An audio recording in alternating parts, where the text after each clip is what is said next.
It's a brand new week and it's great to have you on Business Morning. I am Bisi Adebayo. We'll begin with the latest developments coming from the crude oil markets, where Brent is set to close out August with a fifth successive monthly price rise, having peaked at $46.23 a barrel on August the 5th, and that's the highest level since March. WTI is on track for a fourth monthly rise, reaching $43.78 a barrel on August the 26th, when Hurricane Laura struck. But as of this morning, though, Brent crude was trading at 1.16% higher at $43.32 per barrel, while US WTI was also up 0.81% at $43.32 a barrel in early trade. Meantime, China's crude imports in September are set to fall for the first time in 5 months as record volumes of crude are stored in and outside of the world's largest importer. Separately, Saudi Arabia's energy minister announced on Sunday that Saudi Aramco discovered 2 new oil and gas fields in the northern regions. More news now. The multilateral financial institution, the African Development Bank, is set for the swearing-in ceremony of its newly re-elected president, Dr. Akinwumi Adesina. And this follows the successful re-election of Nigeria's former Minister of Agriculture on Friday for a second 5-year term as president. Dr. Adesina distinguished himself in driving a bold agenda to reform the AFDB and accelerate Africa's development since he was first elected as president on May the 28th, 2015. The swearing-in ceremony holds virtually tomorrow, Tuesday, September the 1st. And coming back home, the Lagos Chamber of Commerce and Industry is asking the central bank to review its new policy on payments for imports, which now limits Form M for letters of credit and similar payment channels to the ultimate supplier of products and services. In a statement over the weekend, the Chamber underscores the negative effects of the policy on the supply chain of over 80% of the Nigerian business community as disruptive. Referencing some of the direct effects of the policy on businesses, the LCCI notes that foreign exchange transactions have been frozen on account of the circular. It adds that the measures will create more problems than it would solve.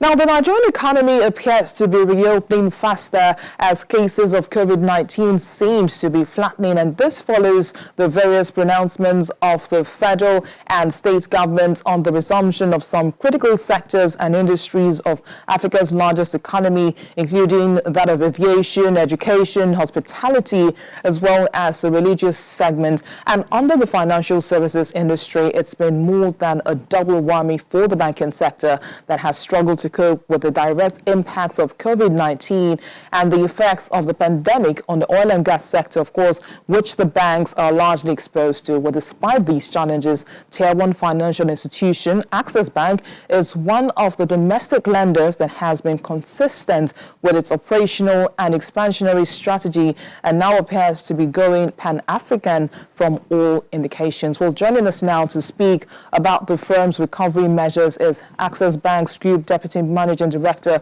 Roosevelt Ogbonna. Good morning. Thank you for joining us on the program. Now, tell us, as a bank, how have you managed the effects of the pandemic on operations since the outbreak in March till date? Good morning. And firstly, thank you for having me on the call. I think it's clear to see that the pandemic has affected operations across board, not just in the banking industry, but across all the firms. The shutdown has had significant impact in how we've done business. But I think leading up to our merger with Diamond Bank, we had made a lot of investment in IT and technology, and we've driven innovation. And I think this pandemic has given us an opportunity to test the resilience of the investment.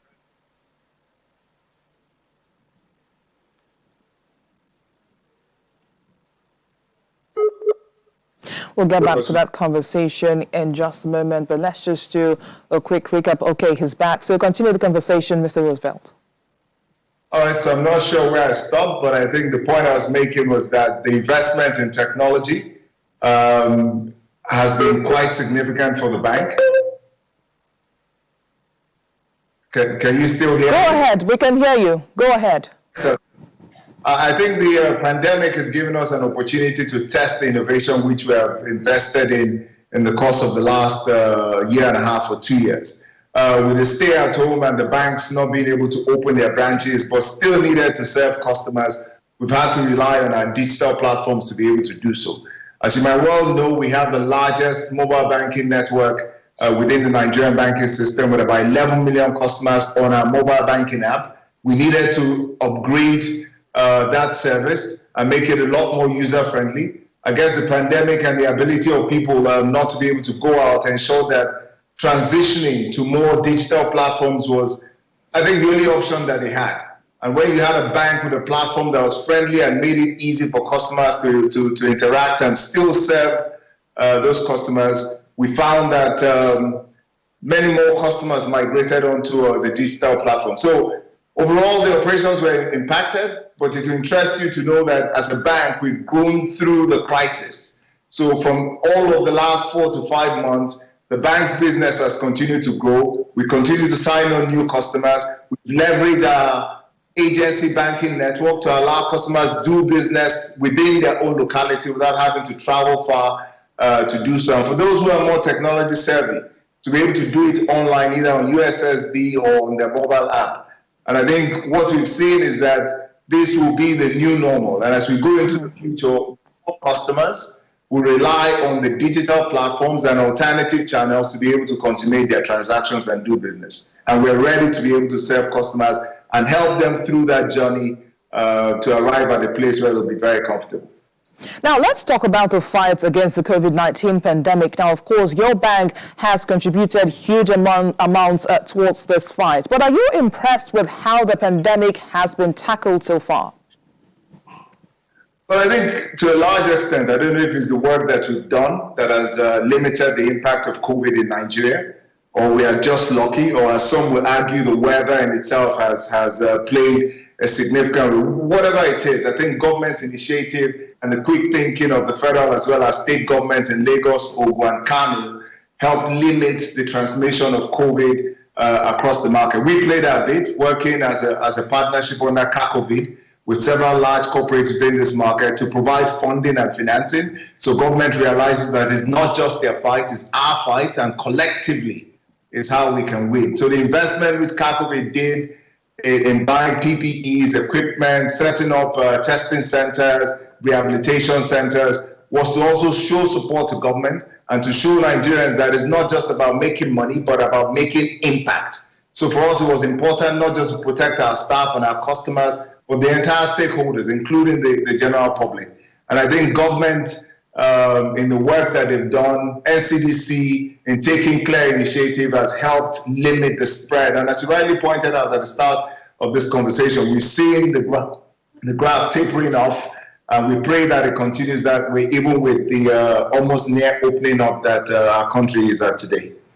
Now, apart from the challenges that have been caused by the COVID-19 pandemic, between January and now, we've seen quite a number of regulatory headwinds that banks have had to deal with. And one of them is the CRL debits that have reoccurred about 4 times.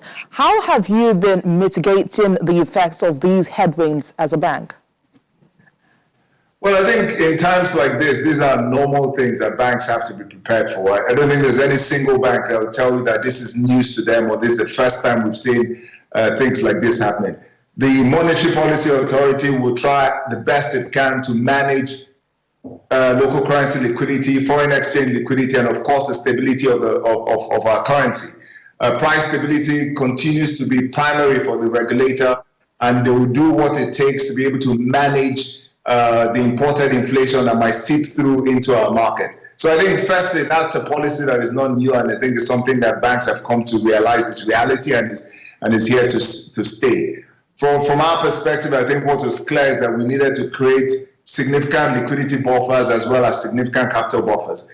On the foreign exchange side, we've been very disciplined in how we manage our foreign exchange deposit liability. We've ensured that we're not too aggressive in our lending on the foreign currency side because of the scarce liquidity that you find at times like this. We've leveraged our partners, the likes of the IFC, the FMO, the EIB, and of course the likes of trade syndicate banks to raise about $400 million in the course of the last 3 to 4 months. And that money has come into Nigeria, has provided significant liquidity in the Nigerian economy, as well as help us strengthen and buffer our balance sheet from a tenure perspective. On the Naira side, we've continued to invest significantly in financial inclusion. There's still a lot of money that is outside the formal sector, and leveraging with our stakeholders, the likes of our agency banking network, the telcos that we have a significant relationship. We've continued to deepen financial inclusion. And through that source, we've seen significant Naira liquidity that has come through. It's interesting to know that even in the height of the crisis, as a bank, we're signing on about 400,000 to 500,000 customers monthly. And this comes with significant liability buildup. So we built capital buffers as well as liquidity buffers, and we've used that to manage ourselves through this period. The CBN policy, we understand why they have to do it. We see the impact that it's making, and it's one that we support fully. And the short-term implications for us as a bank on liquidity is something I believe most banks can manage. Now, you've talked about having thousands of new customers monthly, of course, and earlier on you talked about the new normal of remote working, how your bank is actually adapting to that. But then, how are you positioning as a bank to fully reopen all your doors and restore in-office operations as the economy gradually reopens? I think one of the things we've come to realize, and I think everyone should as well, is that we will not go back to how things used to be done before. So the idea of big offices and big branches and having significant customer footfall might never come back. The investment that banks and many institutions have made in technology will have to begin to pay off. So what we believe we will see going into the future is that the branch network will still be relevant. There's a size and scale of branch activity that will still be there, but a good 70 to 80% of our transactions will be done on alternative channels. So it's about banks making the right investments, ensuring they have the right partnerships to be able to support that online and digital aspiration that most banks have. So the new normal is here and is real, and it's about every counterparty and every customer looking for a platform that is comfortable for them and allows them to be able to transact. So some customers are more comfortable on mobile banking, the platform exists. Some customers are more comfortable on online banking or USSD. I think there's a channel for every customer depending on your security awareness, depending on your skill level and your adoption of technology. And I think banks are ready, including Access Bank, to provide alternative platforms for all customers to be able to transact. Mr. Ogbonna, let's talk about this concern among holders of Eurobonds of Nigerian banks that there could be a default by Nigerian banks on coupon and principal payments. Is this a genuine concern, and what do you say to this wary investors, some of whom are holding Access Bank notes? Well, I can't speak for the entire industry, but I can definitely speak for the bank. As you're aware, we've been through several of these crises, and even in those crises, we had Eurobonds out in market. And I don't believe, to the best of my recollection, that there's any Nigerian bank that has failed to make a Eurobond payment up until date. And Access Bank is no different as well. So I'm not sure that those concerns are germane and that they're significant. I believe that the Nigerian banks working with the regulator and, of course, the investors will continue to find a way to ensure that the capital investments as well as coupons and interest and yields are remitted to the home countries of the investors in our market. You might find short-term blips, no different from what we saw in 2015 and 16, but those things correct themselves very quickly, and I don't think this would be any different. All right, Mr. Ogbonna, now let's talk about Access Bank's recent acquisitions in Kenya and in Zambia. Tell us what informed those moves.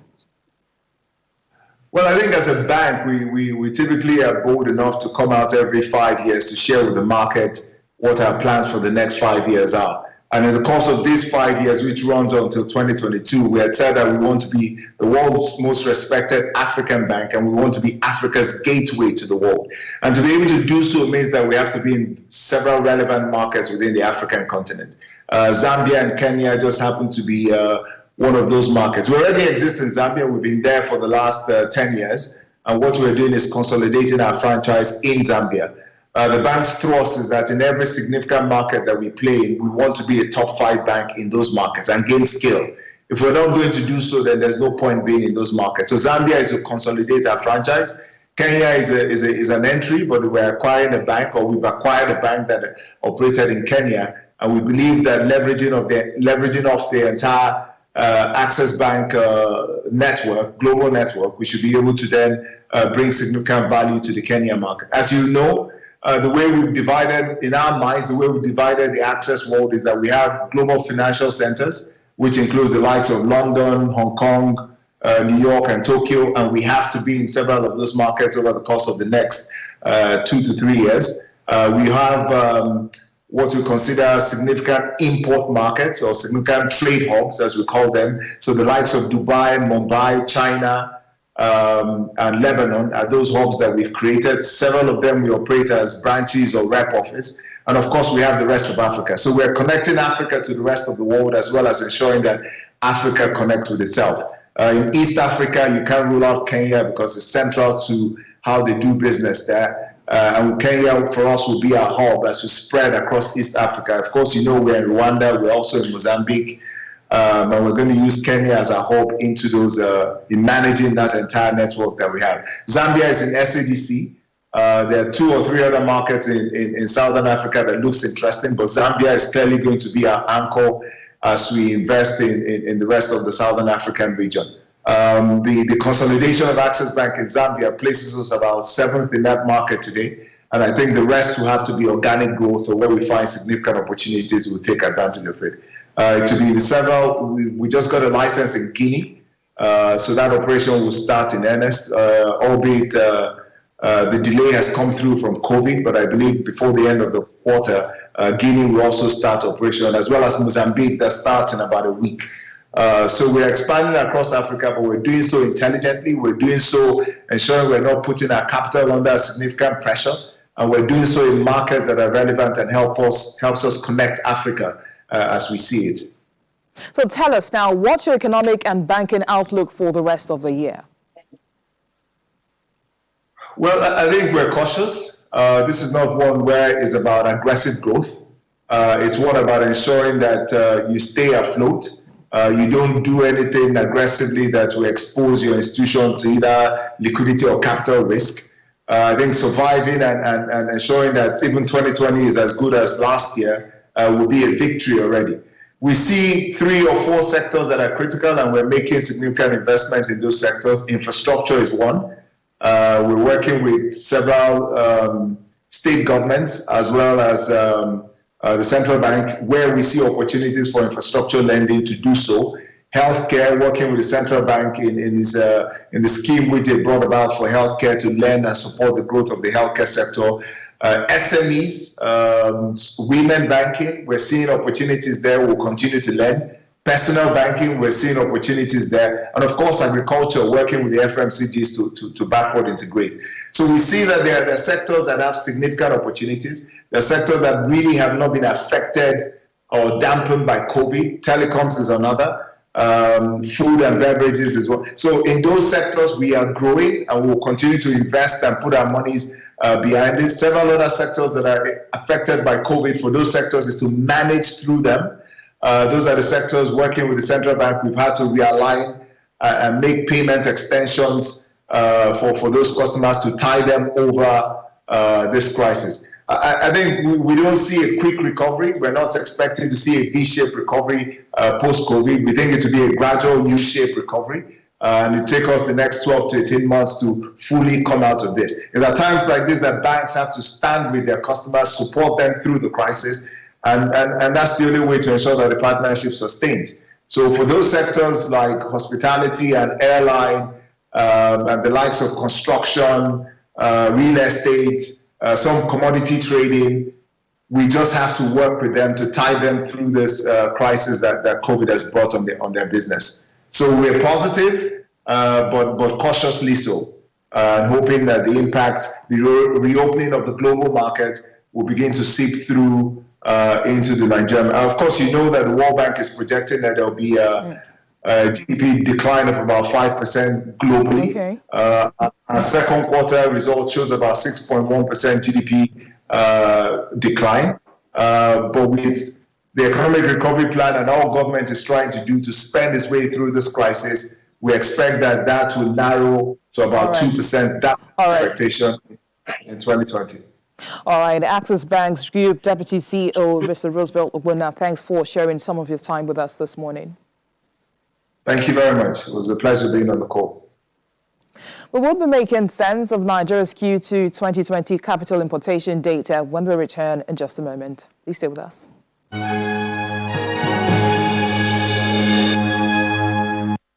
Welcome back. The total value of Nigeria's capital importation slipped by more than 77% in the second quarter of 2020 to $1.29 billion. And that indicated a reassessment of the Nigerian economy as a preferred destination due to the ravaging COVID-19 pandemic. And for the first time in a long while, actually, the largest amount of capital importation by category is recorded in other investments, which accounts for over $761 million, or 58% of total capital imported. The data, which comes from the National Bureau of Statistics, puts portfolio investment at $385 million and foreign direct investment, or FDI, at $148 million, representing just around 11% of the pie. Well, a professor of capital markets at Nasarawa State University and the president of Nigeria Capital Market Academics, Professor Uche Waleke, joins us now to make sense of all of these data. Good morning, Professor. Thanks for joining us on the program. Now, this is the first time that other investments as a category will be outpacing FPIs in Nigeria's capital importation. What do you make of the data? Yeah, thanks, BC, for this invitation. I think you hit the nail on the head when you talked about, when you referred to ravaging COVID. That's principally to blame for what has happened. Casting my mind back to 2016, when we were also in recession, capital importation also fell. In Q2 of 2016, it was just $1.044 billion. And you also notice that the trend in the last few years appears to oscillate with oil prices. So anytime you find oil prices dipping, capital importation also tends to drop. That was also the experience in 2016. Coming from 2015, when capital importation was on a quarterly basis, was in excess of 2 billion. So in 2016, when oil price fell, capital importation also fell. So that's also what we're seeing now. The decline in oil price, particularly in Q2 of 2020, and of course the general economic downturn. You saw the GDP figure, economy contracting by 6.11%. The other negative news, as it were, unemployment rate in the same Q2 rising by as much as, if you take the total thing, over 55%. I was talking about unemployment 27.1 and underemployment 28%. Not talk of also the rising inflation. Purchasing managers index, of course, as you know, a measure of manufacturing activity in Q2 was also bad. We are beginning to see some recovery now to about 48 points, even though it's still below the 50 points indicative threshold.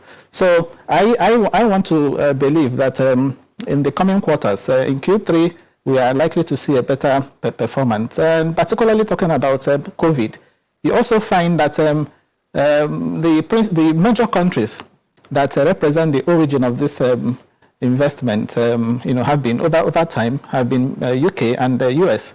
And these are also countries experiencing some challenges due to COVID-19. The UK, as you know, contracted by over 20% in Q2 of 2020, and the US by over 30%. So that's having their own challenges. That affected capital importation. You talked about other investments, that's correct, and it was more from loans. We didn't really see anything with respect to trade credit, currency deposits, and it was principally loans and a little from other claims. FPIs, of course, as you know, have always dominated over time. That's foreign portfolio investment. But even with the foreign portfolio investment this time, which placed second, much of it came from money market instruments. Unlike before when you find them coming from equities. And interestingly too, there was nothing from bonds. Again, that corroborates what you find in the stock market. That corroborates the report by the Nigerian Stock Exchange, for example. If you look at the Nigerian Stock Exchange FPI and domestic investors transactions report, the latest we have on their website is as of June. If you look at the second quarter between April, May, and June, you'll also find that domestic investors have actually had the upper hand. As a matter of fact, since January this year, domestic investors have led transactions on the floor of the exchange. Unlike what happened in 2019, when for the whole of 2019, apart from just 3 months, May, June, and December, where we had domestic investors occupying this space, foreign investors dominated the market in 2019. But coming into 2020, that's this year, all through the year, it's been domestic investors and principally, of course, institutional investors, pension fund administrators, and mutual funds. But then, and Professor, of course, one would we ask, also saw some retail investors. Professor Waleke, one would ask that how peculiar is this situation to Nigeria, given that the Institute of International Finance reported recently that non-resident outflows from emerging markets stood at about $90 billion in the first quarter and the second quarter, but no significant inflows within the period? Yes, as I said, you can still tie everything to the COVID. And if you look at the sectoral attraction of these foreign investors we are talking about, of course, the bulk of it came in the form of shares. And then the second followed by the banking and financing sectors. And again, you also notice that is also consistent with even the GDP report that we had. The GDP report talked about a lot of sectors being in the negative territory, unlike the financial sector or financial institutions. As a matter of fact, financial institutions appreciated or gained by over 28% in Q2 of 2020. And you just had the group deputy CEO of Access Bank, talking about how they are leveraging IT, how a lot of customers are even coming in now. So the financial sector, as it were, have not been, that sector hasn't been as hit as other sectors. We also, recorded some positive growth in telecom and financial, and even agri, even though agri was a marginal increase. So the point I'm making is that, yes, we have the financial sector really wasn't as hit as the other sectors. And of course, you also know that capital importation is done through banks. 3 banks actually accounted for the bulk of what we had, namely Citibank, Standard Chartered, and Stanbic IBTC. Interestingly, it's just Stanbic IBTC that is quoted on the stock exchange and is also reflected on the price of Stanbic IBTC. So what that also tells us is that our banks, many of them, need to find their feet in the international, in the global space, which is why I'm happy that Access Bank, is talking about, branching out, in other countries and, becoming a real global bank. So other banks should follow suit, because that is in the interest of the financial system in Nigeria. It will put them in a stronger position to attract more capital into the country, so that we don't depend just on these 3 foreign banks. And as I said, it's just one of them that has shown interest in the stock market.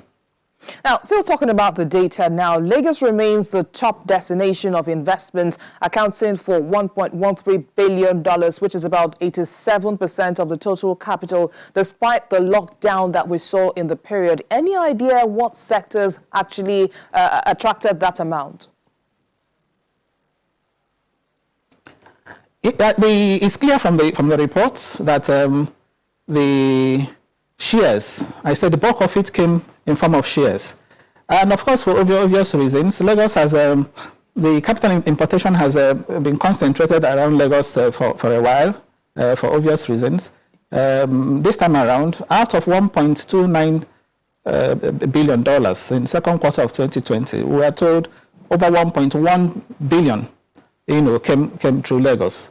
So that's not surprising. The other states is Ogun State. Apart from Lagos and Ogun, the other ones, namely Niger, Kano, and Anambra, trailed behind. Every other state couldn't attract any investment, to the states. So that of Lagos is obvious, and that's because Lagos is the financial capital of the country, the financial powerhouse of Nigeria, and that's where you have the Nigerian Stock Exchange. I said the bulk of it came through shares. So whether for foreign direct investment, for foreign portfolio investment, you have equity components. There is equity component in foreign direct investment. As a matter of fact, foreign direct investment was more of equity. We didn't have any in other investments. The foreign portfolio investment also has a little of equity. There was no bond. And as I said, we saw much of that too in money market instruments, talking about treasury bills and things like commercial paper. So for obvious reasons, that's why we have that, in Lagos. But one should also expect that, going forward, we should have capital importation in virtually all the states of this country, because we have resources that are evenly distributed across the country. And these are resources that need to be harnessed, and we need investors, both local and foreign, to be able to harness them. Whether agriculture, if you look at the sectoral allocation, agriculture just got about $48 billion. Okay, we have little in production, for example. Telecom also got some. So what I'm saying is, we have resources all over the country that can be tapped. So it is for those managing the states to be up and doing, to see how much they can attract investment into their state. And for me, the investment that matters. The quality of the investment is very key, it's very important. This country can only develop on permanent capital, not fluctuating capital. Fluctuating capital is foreign portfolio investment, which, if as you know, is ephemeral, is hot money, if you like. So and over time, part of why we have had this high rate of unemployment in the country is because investments have been more of foreign portfolio investment, briefcase investment.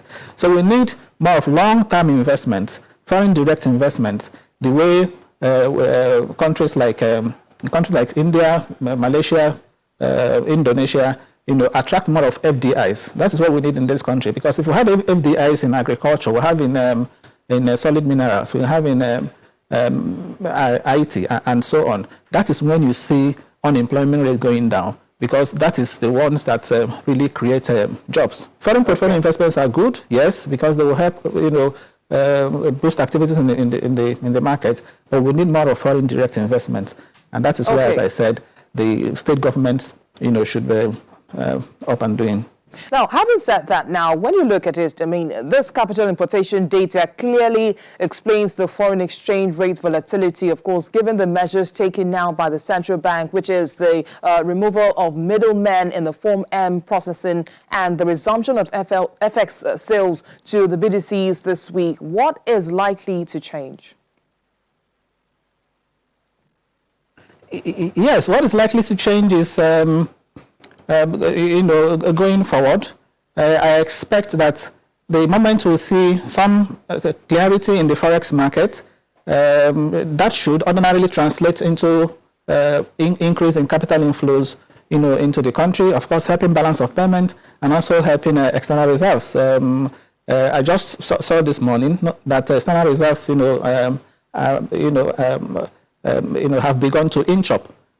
So that's good news. Maybe, of course, on account of favorable, oil price, recovery in oil price. So as we get liquidity in the Forex market, as we get clarity in what happens there, of course, foreign investors will begin to show interest. On the condition, of course, everything depends on, COVID. COVID, for me, is the overarching factor on the condition that we continue to contain globally the COVID-19, because if it is not contained, even when you put your things in order here, the investors will be sitting on the fence. They are still scared of coming to invest. So, but once a vaccine is developed and the situation is contained, I'm sure they will come. And once they come, you know the positive impact it will have on external reserves, giving the central bank more power to intervene and put liquidity in the market. So more foreign portfolio investments, foreign investments will translate to increase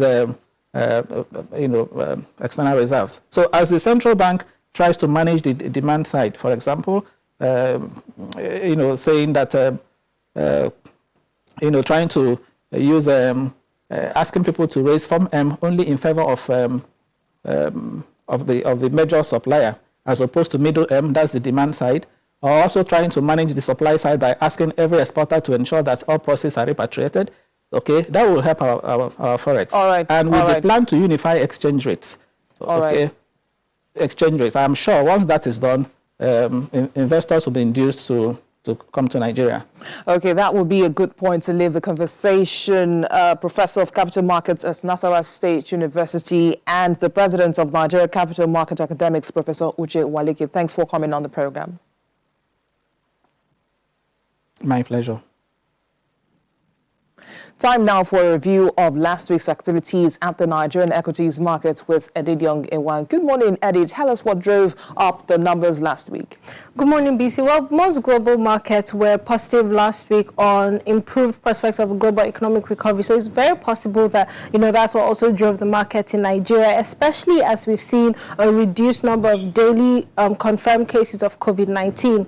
Last week, Nigerian stocks inched up for the sixth consecutive week to 0.35% at 25,309.37 points. Now, the month-to-date gains moderated to about 2.5%, while the year-to-date losses, reduced to minus 5.7%. The equity cap was at 13.203 trillion Naira last week. Now, at the activity chart, we can see that volume was higher compared to the previous week at 1.07 billion units, worth 7.384 billion Naira. Now, you notice that the value was lower last week, and we saw 16,684 deals. Sectoral performance was broadly positive. Only the banking index declined 0.23%, consumer goods, industrial goods, insurance. And for the industrial goods counter, we saw a lot of bargain of interest in Boa Cement last week, so that was also what led to the increase on that counter. Insurance was up 2.80%, while oil and gas was unchanged. At the NSEOT market, we saw yields increased by 0.28% last week to 711.15 points, with the market cap at 522.39 billion naira. Volume, value, and deals were higher last week. We saw 250,906 units worth 5.35 billion naira, all traded in 23 deals. But then let's talk to Adedoyin Araoluwa, the Deputy MD at AfriInvest Securities, for more on the equities market. Good morning, Adedoyin. Thank you for joining us on the program. Okay. We've seen a fairly bullish market lately, all through, the greater part of last week. Is that same pattern likely to continue this week? Okay, thanks. Well, we out of 5 trading sessions last week, we saw 4 close in the bullish segment. Week to date performance was 0.35%, bringing year to date returns to negative 5.7%. Average volume traded in the market has declined over time by 32.7%, from 25.52 billion in Q1 2020 to 17.16 billion in Q2 2020. This can be further buttressed by the capital importation report released by the National Bureau of Statistics on Friday, showing a decline of foreign flows into the equities market by 89.3%, from $469.8 million in Q2 19 to $52.3 million in Q2 20. Going into this week, we think investors will be a bit cautious on the back of the gains in the previous week, while some will still take position ahead of the release of the half-year results for some of the Tier 1 banks. Okay, do you have any information on the delays around the release of the Tier 1 banks' half-year results? Okay, most of the Tier 1 banks have notified the exchange and investors that their board have approved the half-year results, as well as possible declaration of interim dividends, but it's subject to the final approval of the Central Bank of Nigeria. As soon as CBN approves, the results are expected to be published. It's also worthy to know that the official deadline for listed companies to submit their audited half-year reports, according to the Securities and Exchange Commission's rule, is 60 days after the end of the half-year, which lapsed today. We expect the results to be published as soon as the CBN approval is gotten. All right, Adedoyin, thank you for that information. Enjoy the rest of your day. Adedoyin Araoluwa is the Deputy Managing Director at AfriInvest Securities. So we'll leave you there for now. Over to you, BC. Of course, we have a few hours to see what direction the markets would take later today. Of course, we hope that it would be a positive one. But then we'll be crossing over to London when we come back shortly, as well as touch the debt and currencies market. Don't go away.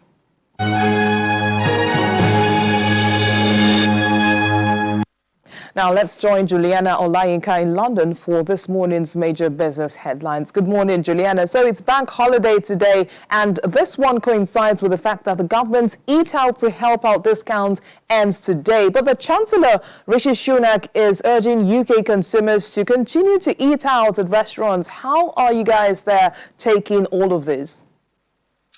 Good morning, Lucy. Yes, it is bank holiday today, and it does coincide with the end of the government's pretty successful Eat Out to Help Out scheme. Usually on a bank holiday Monday, the streets in central London would be filled with carnival goers, but it's of course completely different now, and it's actually pretty bad weather. But the government will be hoping that people take advantage of this scheme. It started out at the beginning of August, and I've got to say, when it was first announced, a lot of people were not sure whether or not it would work, but it's been really heralded. It's had over 64 million people use the scheme, or 64 million times, at about 700,000 establishments. And the government are hoping that people will continue to use this scheme. And also there have been a lot of opposition calls asking the government to extend the scheme for at least another month.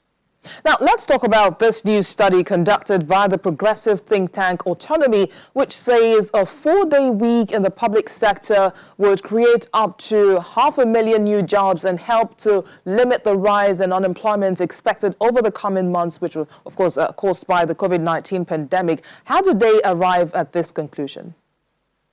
Well, it's been a long time coming. I think unemployment in this country currently stands at about 3.9%.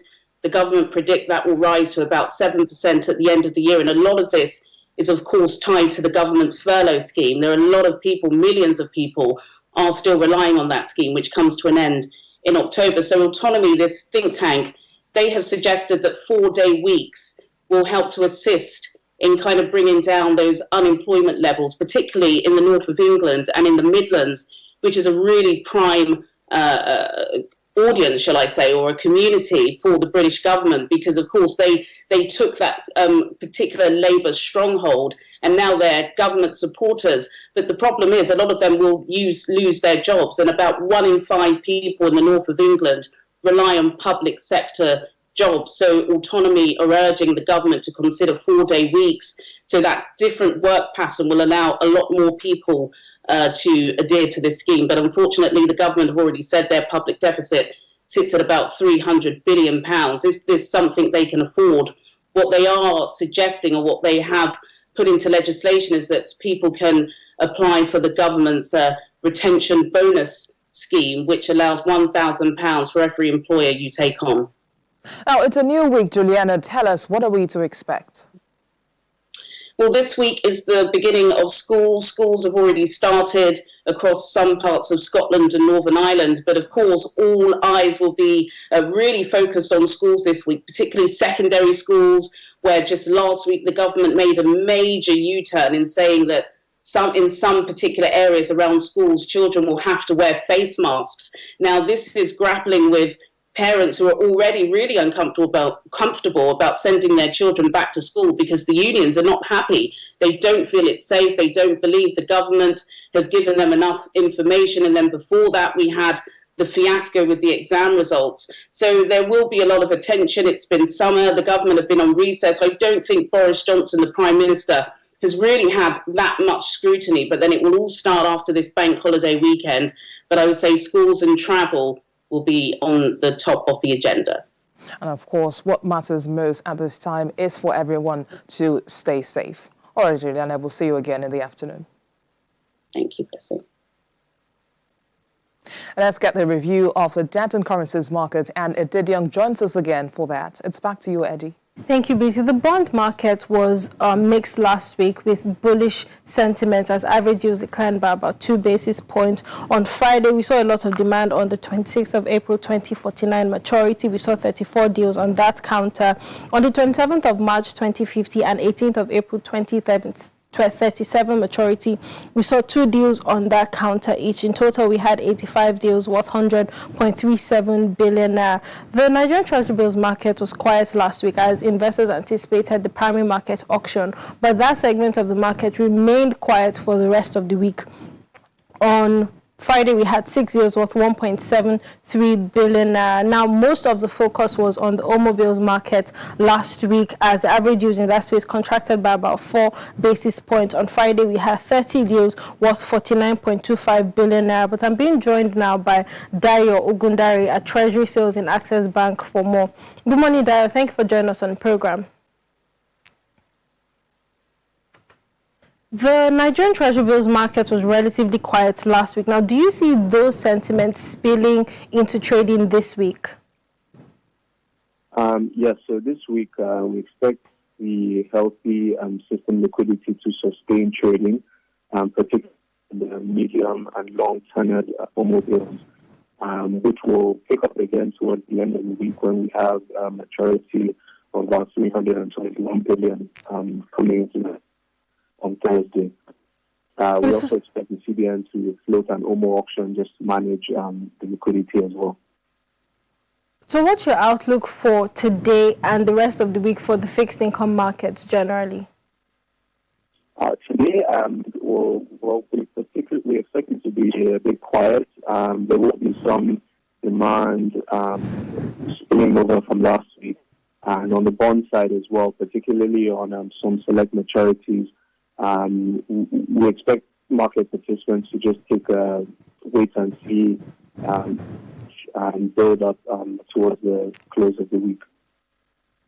All right, Dayo, thank you for your input on the program. Dayo Ogundari is a Treasury Sales Department at Access Bank.